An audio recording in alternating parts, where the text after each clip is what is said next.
Hello everyone, welcome to the channel. आज हम बात करने वाले हैं ट्रेडिंग साइकोलॉजी के ऊपर।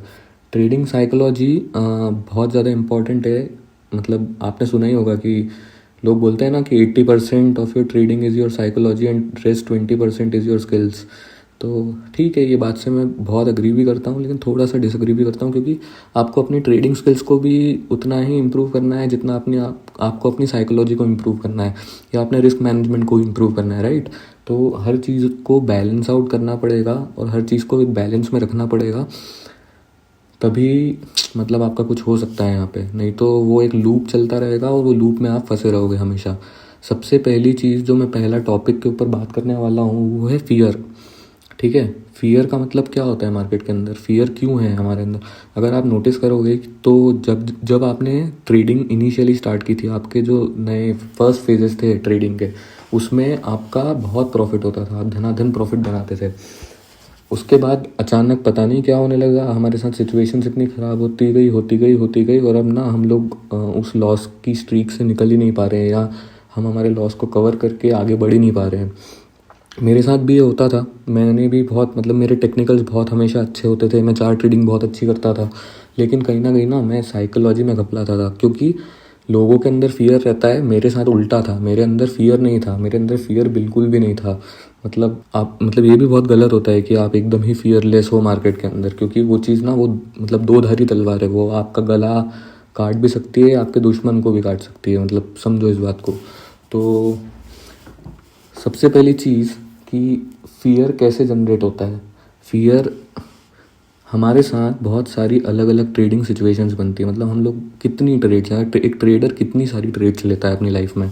तो हर ट्रेड के एक्सपीरियंसेस कंपाउंड होते होते होते होते आपके अंदर एक फ़ियर आ जाता है हमेशा, कि आप जब भी ट्रेड लेते हो ना, आप डरते हो ट्रेड लेने से। और आप डरते क्यों हो ट्रेड लेने से? क्योंकि आपकी क्वांटिटी आपके कंट्रोल में नहीं होती है, या आपका जो लॉस है ना वो आपके कंट्रोल में नहीं होता है। लॉस को कैसे कंट्रोल करना है या अपनी क्वांटिटी को कैसे कंट्रोल करना है, वो मैंने रिस्क रिवॉर्ड रेशियो करके एक वीडियो बनाया है। बहुत अच्छे से सबको समझाया है कि कैसे आप इस चीज़ को कंट्रोल करो। ओके, फियर नहीं आएगा, मतलब गारंटी दे रहा हूँ मैं, फियर आएगा ही नहीं। कोई भी ट्रेड, कोई भी अपॉर्चुनिटी मार्केट में बनेगी तो आप उसको लेने से डरोगे नहीं, अगर आप वो रिस्क रिवॉर्ड रेशियो में जो टेक्निक मैंने बताई है उसको फॉलो करोगे। ओके, बस यही होता है। एक बार आपके अगर मन से फियर निकल गया, आपके मन से डर निकल गया, आपको प्रॉफिटेबल होने से कोई नहीं रोक सकता। ये मेरी गारंटी है आपको। आप हो जाओगे प्रॉफिटेबल। बस एक फियर है जो हम डर डर के ट्रेड लेते हैं ना, हम लोग डर डर के मतलब हम लोग ट्रेड लेते हैं, प्रॉफिट में भी हम डरते हैं कि हम जल्दी निकल जाते हैं, प्रॉफिट आ रहा है मार्केट में, हम क्यों निकल गए, हम बिना वजह निकल गए। ऐसा होता है, कितनी बार लोगों के साथ हुआ है। तो यही सब एरर्स जो होते हैं ना, ये साइकोलॉजिकल एरर्स होते हैं मार्केट में, कि आप जल्दी निकल जाते हो या आप लॉस में बैठे रहते हो वगैरह वगैरह, या जो भी आप मतलब एरर्स करते हो मार्केट के अंदर, राइट। तो ये मिस्टेक्स करना बंद करो। अपनी साइकोलॉजी एक ही चीज़ से कंट्रोल होगी। आपकी जो पूरी साइकोलॉजी होती है ना, वो पूरी पूरी कनेक्टेड होती है आपकी क्वांटिटी के साथ। ये चीज़ मन में मतलब अपने सामने लिख लो या लगा लो कि आपकी जो पूरी साइकोलॉजी होती है वो आपके इससे क्वांटिटी से कनेक्टेड होती है। अगर आपकी क्वांटिटी आपके कंट्रोल में नहीं है ना, तो आपके इमोशंस आपके कंट्रोल में कभी आएंगे ही नहीं। समझ रहे हो? एक दिन आपको बड़ा प्रॉफिट हो जाएगा, 2 दिन आपको बड़ा प्रॉफिट हो जाएगा, लेकिन तीसरे दिन जब बड़ा लॉस होगा ना, तो वो आपसे रिकवर भी नहीं होगा। और ये देखो, ये भी एक बहुत सिंपल सा फंडा है कि मान लो आपके पास 1 लाख रुपए का अकाउंट है। 1 लाख रुपए के अकाउंट को अगर आपने 50,000 कर दिया किसी ट्रेड में, आपने 50% लूज़ कर दिया, तो ठीक है। मतलब 1 लाख का अकाउंट अगर 50,000 पे आ गया तो आपने 50% लूज़ कर दिया, राइट। लेकिन उसी 50,000 के अकाउंट को अगर आपको 1 लाख रुपए पे वापस ले जाना है ना, तो आपको 100% कमाना पड़ेगा। मतलब आपको अपनी कैपिटल को डबल करना पड़ेगा। इस बात को समझो, वो इतनी जल्दी रिकवर नहीं होगा। लोगों के साथ एक चीज़ ये भी होती है कि जैसे ही लोग लॉस के अंदर आते हैं ना, उस लॉस को वो देख नहीं पाते हैं, या पता नहीं उनके अंदर कितना क्या हर्ट हो जाता है उनको, कि वो लॉस को उनको फटाफट रिकवर करना है। कुछ लोगों के साथ तो ऐसा होता है कि आज मेरे को लॉस हुआ ना, मेरे को उसको आज ही रिकवर करना है। लेकिन अगर आपको आज लॉस हो गया है ना, तो आज आप ट्रेडिंग बंद कर दो। मतलब आप अगले दिन आओ, क्योंकि आपकी साइकोलॉजी ऑलरेडी बिगड़ चुकी है, आपका वो दिन ख़राब हो चुका है। अगर आपका स्टॉप लॉस हिट हो गया है या कुछ, और अगर आप स्टॉप लॉस नहीं लगा रहे हो, तो फिर तो मैं आपको कुछ बोल नहीं सकता। मैं आपको एक ही चीज़ बोल सकता हूँ कि मार्केट स्ट्रक्चर और ये अपना कैंडलस्टिक पैटर्न का वीडियो देखो, आपको आइडिया लग जाएगा कि स्टॉप लॉस क्यों लगाना है, कहाँ पे लगाना है, और ये स्टॉप लॉस का रीज़न क्या है जो मैं लगा रहा हूँ। ओके, तो वो चीज़ एक बार जाके देख लो। फिर दूसरी चीज़ लोगों के साथ ना इमोशंस, देखो इमोशंस का डिसबैलेंस जो होता है ना वो क्वांटिटी से तो कनेक्टेड होता ही है। दूसरा जो कनेक्टेड होता है ना, हमारे जो MTM के फ्लक्चुएशन होते हैं, मतलब जो PNL हमको दिखता रहता है पूरे टाइम स्क्रीन पे, उससे भी बहुत होता है। अगर आपको नहीं देखते बन रहा है, आपको अपने इमोशंस कंट्रोल में नहीं है, अगर आप वो PNL देख के इमोशनल हो जाते हो या आप जल्दी निकल जाते हो या जो भी अगर आप कर रहे हो, तो वो PNL देखना बंद कर दो। वो PNL देखना आप कब बंद कर पाओगे? जब आप अपनी क्वांटिटी लिमिटेड रखोगे, आप एक स्टॉप लॉस लगाओगे और आपको पता रहेगा कि इस ट्रेड में मेरा इतना पैसा जाने वाला है। किसी भी ट्रेड में घुसो तो ये मान लो कि आपके अकाउंट से वो पैसा चला गया है जो भी आपने स्टॉप लॉस लगाया है, राइट? तो आप डरोगे नहीं, कभी भी नहीं डरोगे। मतलब एक हम लोगों को साइकोलॉजी में, ट्रेडिंग साइकोलॉजी का मतलब यही होता है कि पूरा पूरा डर निकाल के फेंकना है मार्केट में और कॉन्फिडेंस में आना है, राइट? कॉन्फिडेंस बहुत इंपॉर्टेंट, मतलब कॉन्फिडेंस में आप तभी आ पाओगे जब आपकी क्वांटिटी, मैं बार बार बोल रहा हूँ ये चीज़, मतलब समझो इसको, क्योंकि बहुत इंपॉर्टेंट है। क्वांटिटी बहुत ज़्यादा करना बहुत आसान होता है। मार्केट ऐसी चीज़ है ना, आपको कोई रोकेगा भी नहीं, आपका कोई हाथ भी नहीं पकड़ेगा कि भाई ये मत कर या जो भी है। आपको ही अपने आप को कंट्रोल करना है, आपको ही अपने डिसीजंस वाइजली लेने हैं। आपको एक दिन में पैसा नहीं कमाना है, आपको over the period of time पैसा कमाना है कंसिस्टेंटली। ये आपका गोल होना चाहिए। आप एक दिन में पैसा कमा के क्या कर लोगे? अगले दिन आप वापस गवा दोगे उतना ही पैसा। ये बहुत लोगों के साथ हुआ है और ये बहुत एग्जाम्पल्स आपने देखे भी होंगे। ओके, दूसरी चीज़ मैं ये समझाना चाह रहा था, इस बात को समझो, एक स्टोरी के थ्रू समझाऊंगा आपको। ये स्टोरी मैंने भी किसी किताब में ही पढ़ी थी, लेकिन बहुत बहुत हेल्प की थी मेरे को। कि मान लो आपने किसी स्टॉक को ना 100 रुपये पे बाई किया, वो स्टॉक 125 तक चला गया, आपको प्रॉफिट हो गया, राइट? आपको ये लगेगा कि वाह मैंने क्या एनालिसिस किया है, मैं कितना सही हूँ, मैं मतलब आप सातवें आसमान पे पहुँच जाओगे, आप बोले मैं मेरी ही चल रही है मार्केट के अंदर ये वो। लेकिन मैं आपको सिंपल सी एक बात बताता हूँ, आप तो 100 रुपये पे बाय करके बैठ गए थे, वो स्टॉक को 125 रुपये तक कौन लेके गया? Somebody else came in the market and bought it at the higher price, so the stock went to the 125 rupees, right? So इसका मतलब ये समझो, हमेशा समझो कि somebody else has made you a winner. Okay, तो हमेशा हम्बल रहना है। जब भी आप जीत रहे हो ना मार्केट के अंदर, वो यूफोरिक स्टेज में मत आ जाओ कि मैं जो कर रहा हूँ वही सही है। हमेशा इस बात को ध्यान रखो कि कोई और आके मार्केट में आपको जिता रहा है, आप अपनी वजह से नहीं जीत रहे हो। आपकी कोई मतलब कोई रेलेवेंस नहीं है मार्केट के अंदर। दूसरी चीज़, मार्केट में आपने देखा होगा ना कि 1:10, 1:20 ऐसे रिस्क रिवॉर्ड भी आते हैं। तो लॉसेस में भी ऐसे रिस्क रिवॉर्ड आते हैं लोगों को, जो और वो उन्हीं लोगों को आते हैं जो लोग स्टॉप लॉस नहीं लगाते हैं मार्केट के अंदर, समझे? मतलब लोग अपने मतलब क्या ही बोलो। अब इस चीज़ को भी समझो कि ये एक और स्टोरी है, ये भी मैंने एक बुक में ही पढ़ी थी, बहुत हेल्प की थी मेरे को। अब ना लॉस के बारे में बात करते हैं। ये तो हमारी प्रॉफिट के ऊपर बात हो गई कि somebody else has came in the market and made you a winner. Loss के ऊपर क्या है? लॉस के ऊपर भी सेम ही चीज़ है। मतलब कि एक बंदा रहता है, एक ट्रेडर रहता है, उसको एक फंड मैनेजर मिलता है। वो उसको बोलता है कि देखो सर, ये लाइव मार्केट चल रही है, ये मेरा एनालिसिस है और ये जगह पे ना मार्केट में सपोर्ट है ऑलरेडी, और मार्केट जब इस जगह पे आएगी ना तो मार्केट यहाँ से सपोर्ट लेगी। तो वो बंदा बोलता है अच्छा यहाँ से मार्केट सपोर्ट लेगी? बोले हाँ हाँ सर, मेरे एनालिसिस के हिसाब से मार्केट को यहाँ पे सपोर्ट लेना चाहिए। तो बोलता है ठीक है। वो उसी टाइम पे किसी दूसरे बंदे को या अपने जो भी उसका अकाउंट हैंडल कर रहा है, जो फंड मैनेजर है, उस बंदे का जो अकाउंट हैंडल कर रहा है, उसको फ़ोन लगाता है और वो बोलता है 10 लाख क्वांटिटी इस शेयर की सेल कर दो मार्केट में। तो वो बंदा जैसे ही 10 लाख क्वांटिटी सेल करता है, वहाँ से स्टॉक और गिर जाता है। अब इस पूरी चीज़ से समझने की बात ये है कि कोई भी एक बंदा काफ़ी है, बस मार्केट के अंदर एक ही बंदा काफ़ी। मतलब आपका टेक्निकल एनालिसिस वगैरह वगैरह जो भी आपने किया है वो कितना ही अच्छा क्यों ना दिख रहा हो, स्टॉप लॉस लगाना बहुत इंपॉर्टेंट है। क्योंकि कोई एक बंदा आके ना मतलब सारा गेम बिगाड़ सकता है, सारे ऑड्स चेंज कर सकता है।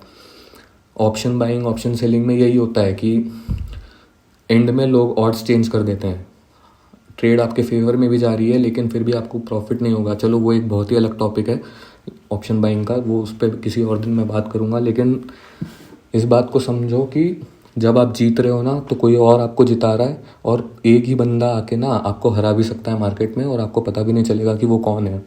भले ही आपका टेक्निकल एनालिसिस कितना ही स्ट्रांग हो और वो चीज़ वो इस चीज़ को समझ जाओ। मतलब ये चीज़ अगर आप समझ जाओगे ना, हमेशा मार्केट में आप हम्बल रहोगे, और आप हम्बल रहोगे ना मार्केट के अंदर, तो आप हमेशा स्टॉप लॉस लगाओगे। आप स्टॉप लॉस तब नहीं लगाते हो जब आप ईगोइस्टिक हो जाते हो। मेरी ये सबसे बड़ी गलती थी मार्केट में इनिशियल स्टेजेस में, कि एक तो मैं फियरलेस हुआ करता था, दूसरा ना मैं स्टॉप लॉसेस वगैरह नहीं लगाता था, मैं बहुत ईगो पे ले लेता था कि मैं गलत कैसे हो सकता हूँ, मतलब मैंने ये जो चीज़ की है या मैंने अगर ये ट्रेड ली है तो ये गलत कैसे चली गई। मैं उस चीज़ को मानता नहीं था, मैं बैठा रहता था और मैं लॉस में 1:20 1:10 वगैरह वगैरह जो भी दे, मतलब आप इमेजिन कर लो, और आपने खुद ने भी एक्सपीरियंस किया होगा बहुत बार ये, कि हम लोग बैठे रहते हैं, कोई ऑप्शन हम 300 रुपये पे बाय करते हैं और वो ज़ीरो हो जाता है, तब भी हम उसको नहीं छोड़ते हैं। समझे? तो इस चीज़ को हमेशा ध्यान रखो कि कोई और आके आपको विनर बना रहा है, कोई और कोई एक ही बंदा है जो आके आप, मतलब पूरे गेम को बदल सकता है, आपको पता भी नहीं चलेगा वो कौन है। दूसरी चीज़ मैंने आपको बता दी कि पीएनएल स्टेटमेंट से, मतलब पीएनएल जो एमटीएम फ्लक्चुएशंस लाइव चल रहे हैं, उससे अगर आपकी साइकोलॉजी बिगड़ रही है तो उसको देखना बंद कर दो, कोई ज़रूरत नहीं है, मतलब वो सर ही खपाएगा आपका।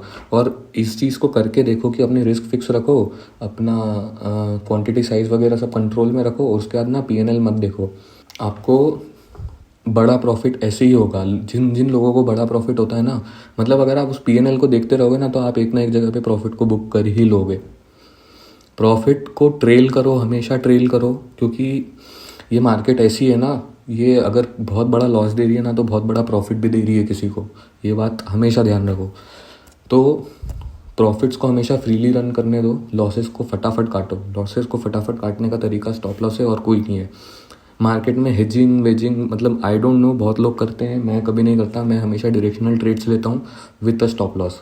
इतना सिंपल है, बहुत ही सिंपल है। अच्छा, तीसरी चीज़ क्या होती है ना, लोग उसमें भी फंसते हैं कि लोग ना पैसा उधार लेके आते हैं मार्केट में ट्रेड करने के लिए। भाई आप पहले पैसा कमा के तो दिखाओ मार्केट से। मतलब पहले, मुझे ऐसा लगता है ना, जब तक आप पैसा कमा नहीं लेते ना मार्केट से, आप बिगिनर ही हो।